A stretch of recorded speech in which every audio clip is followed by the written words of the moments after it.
ରାମପୁର ନାମକ ଏକ ଘନ ଜଙ୍ଗଲ ଥିଲା।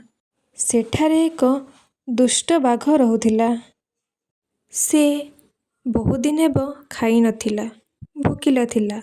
ତେଣୁ ଖାଦ୍ୟ ଖୋଜିବାକୁ ଜଙ୍ଗଲ ମଧ୍ୟରେ ବୁଲିବାକୁ ଲାଗିଲା ଏବଂ ଭଗବାନଙ୍କୁ ମଧ୍ୟ ମୁଣ୍ଡିଆ ମାରୁଥାଏ, ଖୁବ୍ ଜଲଦି ତାକୁ ଶିକାର ମିଳିଯାଉ ବୋଲି।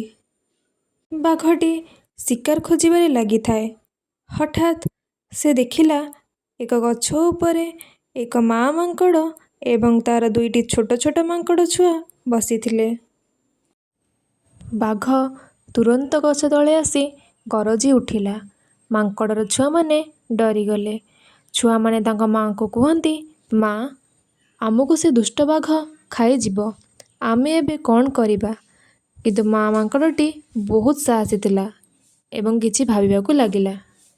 ସେ ଚାଲାକି ସହିତ ଗଛରେ ଏକ ଡାଳ ଦେଇ ତଳକୁ ଛାଡ଼ିଦେଲେ ଏବଂ ଗଛର ଅନ୍ୟ ଏକ ଶାଖାକୁ ଚଢ଼ି ଦୁଇଟି ଛୁଆକୁ ଗୋଟିଏ ଗୋଟିଏ କରି ଗଛ ଉପରକୁ ଉଠାଇ ନେଲା।